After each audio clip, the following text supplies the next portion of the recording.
Hello প্রিয় শিক্ষার্থীরা, তোমরা সবাই কেমন আছো? আশা করি তোমরা সবাই ভালো আছো। তো আজকে আমরা শুরু করব নতুন বছরের শুভেচ্ছা ও ভালোবাসা নিয়ে। তো প্রথমেই জানাই 2026 সালের সবাইকে আন্তরিক শুভেচ্ছা ও অভিনন্দন। ইতিমধ্যে তোমরা সবাই প্রত্যেকে নতুন বই পেয়ে গিয়েছো।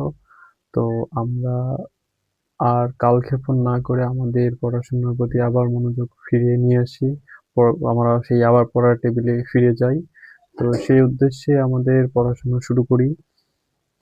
তো প্রথমত আমি তোমাদের চতুর্থ শ্রেণীর প্রাথমিক গণিত নিয়ে আলোচনা করব। তো দেখি আমাদের বই মানে সূচিপত্রতে কি কি আছে সেটা নিয়ে একটু আলোচনা করি, তারপর আমরা বিস্তারিত আলোচনা করব।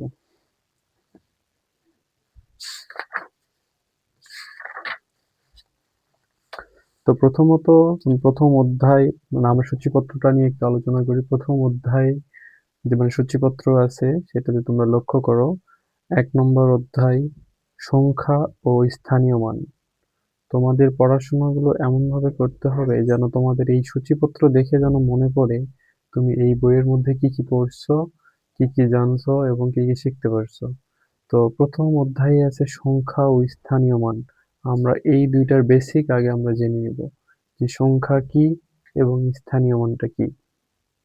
তো প্রথমত আমি সংখ্যা শেখার আগে তোমাদের একটা কথাই বলে দেই, সেটা হচ্ছে সব সময় অঙ্কের বেসিক ধরে আমরা শুরু করব পড়াশোনা। তাহলে এতে করে আমাদের ভবিষ্যতে ভবিষ্যতে আমরা কোথাও আটকাবো না। তো আমি একটু এই সংখ্যা এবং স্থানীয় মানে সূচিপত্র থেকে একটু আলোচনা করি। আজকে আমাদের পড়ার বিষয়বস্তু হচ্ছে সংখ্যা এবং স্থানীয় মান, এক অধ্যায়।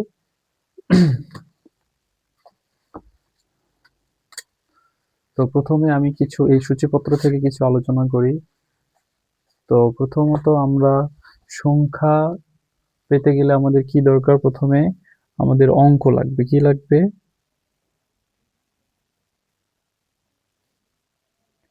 অঙ্ক।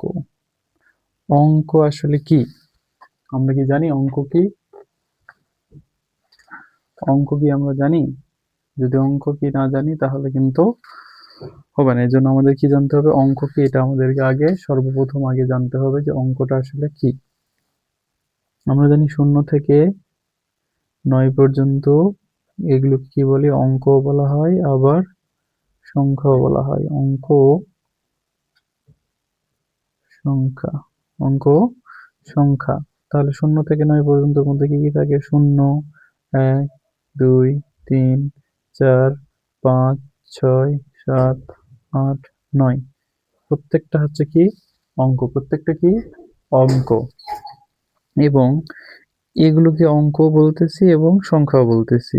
কিন্তু একটা কথা মনে রাখবা যে এগুলো অঙ্ক হলেও এবং সংখ্যা হলেও এর পরের যে ধাপে, এরপর থেকে কত আছে? 10, 11, 12, 13, 14, 15, 16 ডট ডট ডট ডট, এগুলো কিন্তু কি? সংখ্যা। এগুলো কি আর অঙ্ক বলা যাবে? এগুলোকে অঙ্ক বলা যাবে না। এগুলোর নাম কি হয়ে যাবে তখন? সংখ্যা। আমরা কি নামে পড়বো?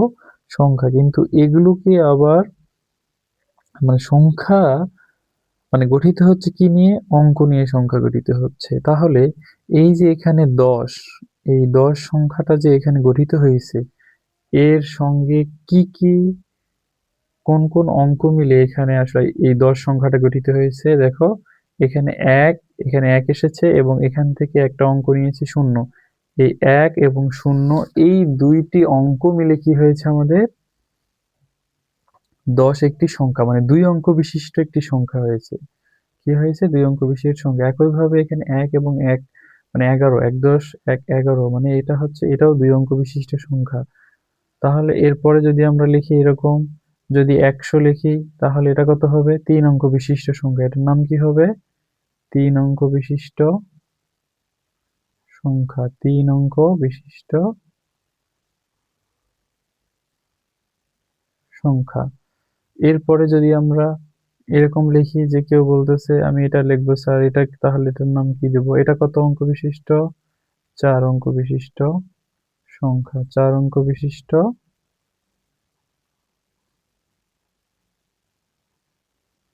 4 অঙ্ক বিশিষ্ট সংখ্যা। তো এইভাবে আমাদের এই অধ্যায়ের যদি আমরা মানে সূচিপত্রগুলো ধরে ধরে যদি আমরা পুরো বইটাকে যদি আমাদের রিমাইন্ড করতে পারি, মনে রাখতে পারি, তাহলে আমাদের কেউ কোথাও আটকাতে পারবে না। এই জিনিসটা অবশ্যই মাথায় রাখবা, সেভাবে পড়াশোনা শুরু করতে হবে। তাহলে আমাদের কিন্তু প্রথমে কি এসেছে, প্রথমে এসেছে আমাদের হচ্ছে অঙ্ক। অঙ্ক থেকে সংখ্যার সৃষ্টি হচ্ছে। কি হচ্ছে, অঙ্ক যদি না থাকে তাহলে কি আমরা সংখ্যা পাবো? পাবো না। প্রথমে কি এসেছে, অঙ্ক। এই অঙ্ক থেকে কি সৃষ্টি হচ্ছে, সংখ্যা। কি সৃষ্টি হচ্ছে, সংখ্যা সৃষ্টি হচ্ছে, এটা মনে রাখবা। এবং একটা সবচেয়ে বেশি মজার গুরুত্বপূর্ণ একটা তথ্য দেই, যে সকল অঙ্কই সংখ্যা, কিন্তু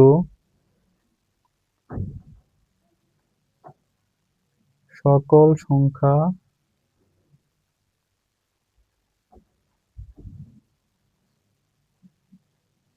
অঙ্ক নয়। এই জিনিসটা তোমরা একটু মাথায় রাখবা। এটা খুবই ইম্পর্টেন্ট একটা তথ্য দিলাম আপনাদেরকে, যে সকল সংখ্যাই কি, মানে সকল অঙ্কই সংখ্যা, কিন্তু কিন্তু সকল সংখ্যা কি নয়, অঙ্ক নয়। এই জিনিসটা অবশ্যই তোমরা খুবই খুবই মনোযোগ দিয়ে মনে রাখবা, এবং এটা তোমাদের জন্য খুবই জরুরি জানা। ঠিক আছে?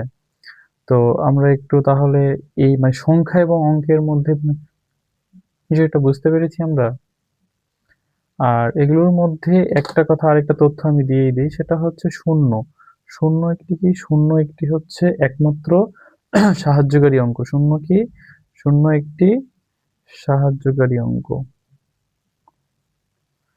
সাহায্যকারী অঙ্ক। তার মানে কি, এই কথার অর্থ বোঝায় শূন্য একা একা চলতে পারে না। কি করতে পারে না, শূন্য একা একা চলতে পারে না। এই জন্য সবসময় শূন্যকে কি করতে হয়, অন্য কারো সাহায্য নিতে হয়।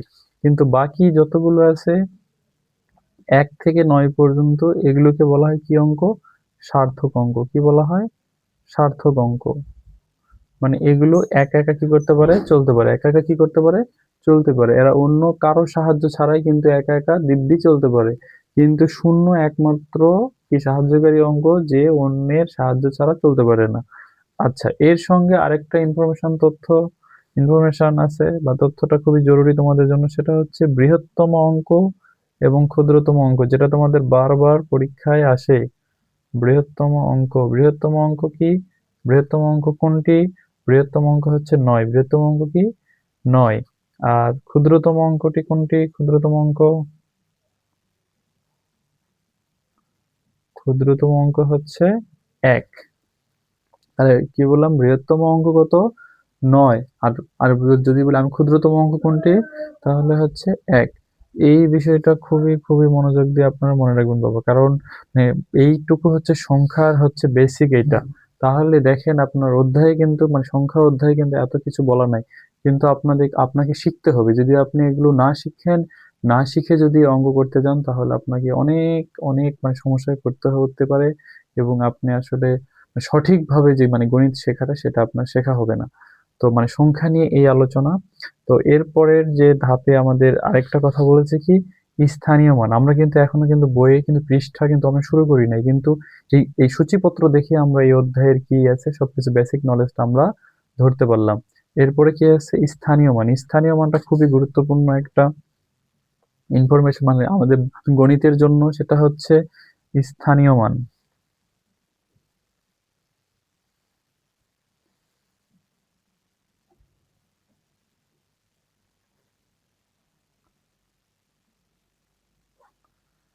স্থানীয় মান, স্থানীয় মান তোমাদের জন্য খুবই গুরুত্বপূর্ণ একটা বিষয়।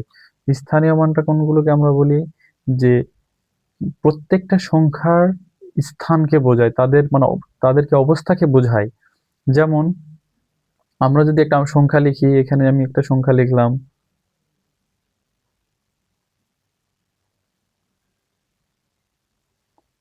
এই সংখ্যাটা যে আমি লিখেছি, এই সংখ্যাটাকে যদি কেউ পড়তে চায়, তাহলে কিন্তু কেউ কি এভাবে বলবো তোমরা, যে ৫ ৬ ৭ ৯ ৮ ৪ ৫।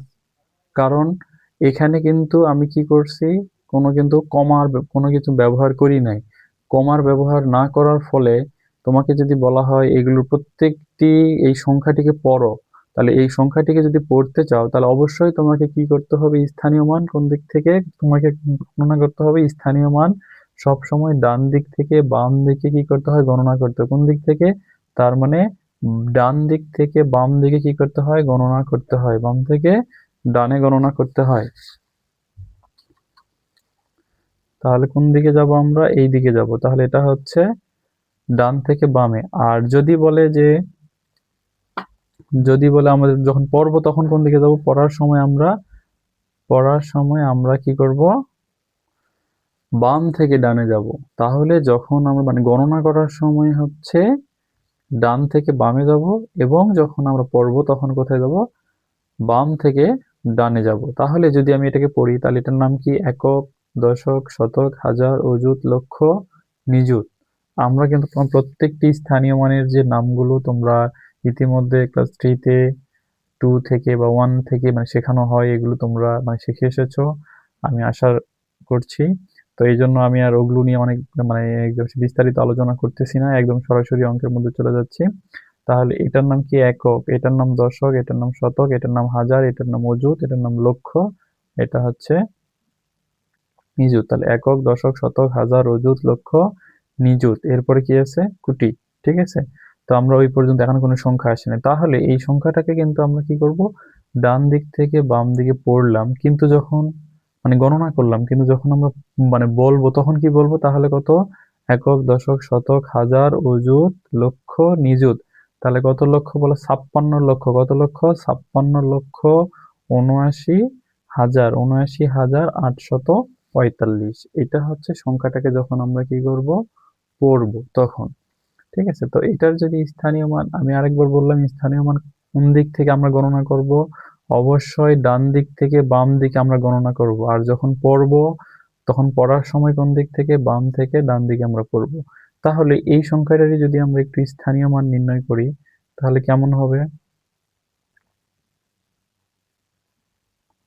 আচ্ছা, ৫ এর নাম কি? আমরা জানলাম একক। ৫ কি? একক। ৪, ৪ হচ্ছে দশক। ৮, ৮ হচ্ছে শতক। ৯, ৯ হচ্ছে হাজার। ৭, ৭ হচ্ছে অযুত। ৬, ৬ হচ্ছে লক্ষ। ৫, ৫ হচ্ছে নিযুত। এগুলো তো আমরা আগেও অনেক আগে আমরা শিখে এসেছি। এখন শুধু আমি এগুলো প্রয়োগগুলো দেখাচ্ছি। ঠিক আছে? এটার যদি কেউ যদি ব্যাখ্যা যদি বুঝতে না পারো আমি এটার ব্যাখ্যা করে দিতে পারবো। কেউ যদি ব্যাখ্যা চাও তাহলে আমি সেটা ব্যাখ্যা রাখবো। কিন্তু আমি আমি সরাসরি করে দিচ্ছি। আমরা সবসময় অনেকে একটা জিনিস মানে ভুল করে, না নিয়মটা ঠিক আছে, নিয়ম ওইটাও নিয়ম, কিন্তু সবথেকে আমার মনে হয় মানে সহজ নিয়মটা হচ্ছে নিচ থেকে লেখা শুরু করা, নিচ থেকে লেখাটা শুরু করা। তাহলে ৫ কত আছে? ৫ এর অবস্থান কত? ৫ হচ্ছে নিযুতে আছে। তাহলে ৫ লিখার পরে যে কয় ঘর কি থাকবে? সংখ্যা থাকবে, সেই কয়টা কি দিব আমরা? শূন্য ব্যবহার করব। তাহলে আমাদের সংখ্যা কয়টা আছে? ১ টা, ২ টা, ৩ টা, ৪ টা, ৫ টা, ৬ টা। তাহলে আমি ৬ টা শূন্য দিই। ১, ২, ৩, ৪, ৫, ৬। ৬ টা শূন্য। এরপরে তার মানে কি ৫ এর ঘর শেষ। এরপরে কার ঘর? ৬ এর ঘর। মানে কত ঘর? লক্ষর ঘর। লক্ষর ঘরে তাহলে কি তার মানে কি বামে ১ ঘর সরে যাবে। তাহলে ৬ টা কোথায় বসবে? এই শূন্যের উপরে। এবং এরপরে কয়টা আছে? ১ টা সংখ্যা, ২ টা সংখ্যা, ৩ টা সংখ্যা, ৪ টা সংখ্যা, ৫ টা সংখ্যা। তাহলে ৫ টা শূন্য। ১, ২, ৩, ৪, ৫। এরপরে কি আছে? ৭। ৭ কি? ৭ হচ্ছে অযুত। ঠিক একইভাবে একটা, একটা করে ঘর বাম দিকে সরে যাবে। তাহলে এরপরে আমাদের কয়টা শূন্য আছে? ৪ টা শূন্য। তাহলে ১ ঘর, ২ ঘর, ৩ ঘর, ৪ ঘর। তারপরে ঠিক একইভাবে আছে কত? ৯ আছে কত? ৯ হচ্ছে ও ৯ হচ্ছে হাজার। তাহলে হাজার শূন্যের উপরে, এবং এরপরে কয়টা শূন্য আছে? ৩ টা সংখ্যা আছে। এইজন্য ৩ টা শূন্য দিব। ১, ২, ৩। এরপরে কে আছে? ৮। ৮ কোথায় সরে যাবে? বাম দিকে সরে যাবে। কয়টা আছে সংখ্যা? ২ টা। এইজন্য ২ টা শূন্য। এরপরে কত আছে? দশক। তাহলে কত? ৪ দশক। মানে ৪ কোথায় যাবে? শূন্য। একটা সংখ্যা, একটা সংখ্যা এজন্য একটা শূন্য। তারপর কত আছে? 5 মানে 5 একা। তাহলে এই যে যদি আমি এটা যোগফল করি তাহলে কত হবে এখানে 5, 4, 8, এই 9, এই 7, 6, 5, তাহলে এটা হচ্ছে যোগফল কত আসতেছে, তার মানে বলে 56,79,845। এটাকে যদি আমি একটু মানে কথায় লিখি তাহলে কত আসবে,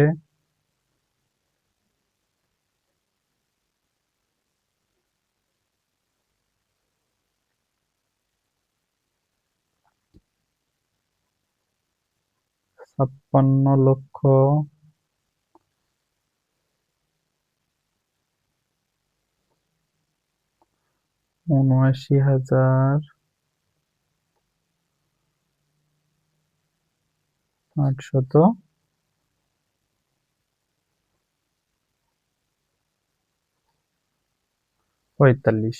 তো এইভাবে যদি কেউ অঙ্ক ধরে ধরে যদি পড়ে, অঙ্ক যদি করে তাহলে আশা করা যায় তার কোনো সমস্যা হওয়ার কথা না। ঠিক আছে? তো আমরা এই পর্যন্ত মানে বেসিকটা আমরা মানে সূচিপত্র দেখে বেসিকটা শিখলাম। এর পরবর্তীতে আমরা এখন চলে যাব কোথায়? বইয়ে। তো আমরা নেক্সট ক্লাসে আমরা চলে যাব কোথায়? বইয়ের ১ পৃষ্ঠাতে চলে যাব। আপাতত আমাদের এইটুকু যেইটুকু আমরা পড়লাম সেটা এই ধারণাটুকু রাখতে হবে যে অঙ্ক কি এবং এই সংখ্যা কিভাবে আসলো এবং বৃহত্তম অঙ্ক কি এবং ক্ষুদ্রতম অঙ্ক কোনটি এবং কিভাবে মানে আমাদের সংখ্যা গঠিত হয়, স্থানীয় মান কোন দিক থেকে মানে গণনা করতে হয় এবং কোন দিক থেকে পড়তে হয় এবং এর লেখার নিয়ম এবং হচ্ছে যোগফল কিভাবে আমরা লিখবো, ঠিক আছে? তো এই পদ্ধতিগুলো খুব ভালো করে তোমরা মনে রাখবে এবং বারবার প্র্যাকটিস করবা, ঠিক আছে? তো এই পর্যন্ত সবাই ভালো থাকো, ধন্যবাদ।